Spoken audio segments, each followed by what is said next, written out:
All right. Hey, what's up, everybody? Mike Lindsley back with you. It is 9 minutes with me, brought to you by our great friends at Main Street Host. Go ahead and log on to mainstreethost.com today for a free website analysis and how you can grow your business digitally and socially.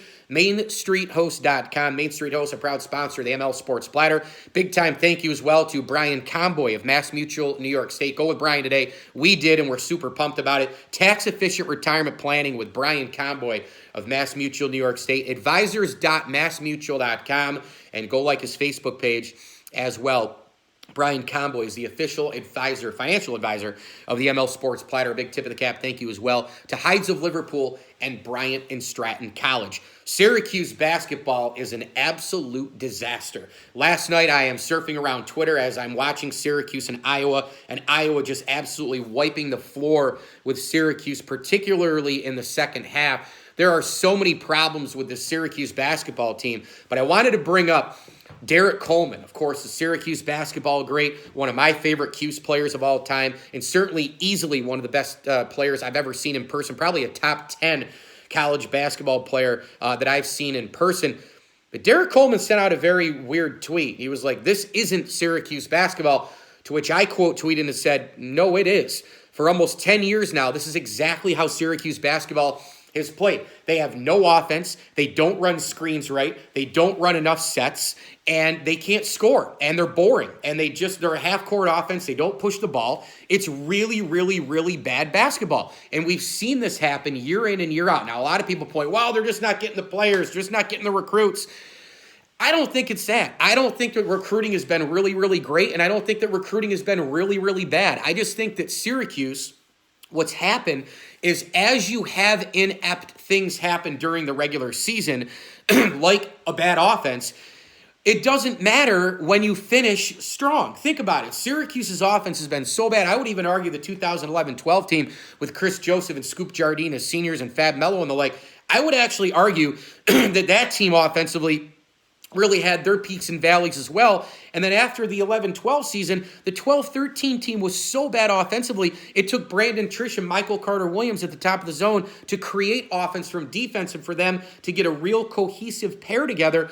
And then from there, 13-14, the team starts 25-0. Tyler Ennis, buzzer shot against Pittsburgh. But really, the offense wasn't that great. They just slowly dribbled it up. You had C.J. Fair and Ennis. You had Jeremy Grant running the same exact screen around and around and around.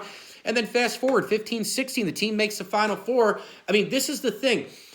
This team has been so inept offensively. It's been going on for 10 years. But when you look at it, you don't really care if your team is in the Sweet 16 in the NCAA tournament. If your team is in the Elite Eight, you don't give a shit because you don't go back and go, oh, man, remember January? Oh, my God. Remember when we were in the low 50s and couldn't score? No, you're getting ready for the Sweet 16 game against Duke. You're getting ready for the Elite Eight game against Virginia in 2016 with a right to go to Houston. I mean, give me a break. Like Virginia, Syracuse played Virginia. Remember, they beat Gonzaga. Tyler Lydon had that great block. Malachi Richardson then comes back with just an assassin performance in the second half against Virginia. Syracuse pressed, got out of the zone. Imagine that. What a concept. And they went to the Final Four. But what people don't realize is that when you're going to Sweet 16, you're going to the Elite Eight, when you're going to the Final Four, you don't talk about what happened in the regular season. You don't talk about all the bad stuff because you are masking your deficiencies. You are masking your inept play. There's no question that that's the case. I didn't hear any Syracuse fan talking about anything in the regular season when March was around, when the team was making another spectacular run in the Final Four in 2015-16, which was just a few years after the run 2012-13 to Atlanta in the Final Four. And certainly just in 2018, this team made the Sweet 16. They went and beat Michigan State. And, Syracuse has played just well enough. They have stolen games on the road. They have the ability to win at home. Just when you count them out, maybe a 5-game stretch, Syracuse comes back and they win a couple of games to save their season with resume-building wins. I don't know if that's the case this year for Syracuse. I really don't know. I like my Bills Cup. But the thing is, this year, boy, this team's 4-4, and if you look at the resume right now, there's really not a lot to like about this team. I mean, I look at their schedule right now, and if you're looking at, the games ahead and how does this team get to even be a bubble team to be considered for the tournament, they have no signature wins. They have no trademark resume wins on this schedule. Virginia lost 48-34. You got to be kidding me. This team scored 14 points in the first half. Now, granted, Virginia is one of the best teams in the country, defending champions. Their defense is the best in the country. But come on, 14 points in the first half. I don't care how good the defense is. You're setting basketball back decades. Then you beat Colgate, Seattle, Cornell. Nobody cares. Bucknell, nobody cares. Then you lose by 14, 21, and 14, respectively, to 3 Power 5 teams in Oklahoma State, Penn State, and Iowa. I mean, Syracuse has looked absolutely atrocious. And you look at the numbers from last night in that Iowa game.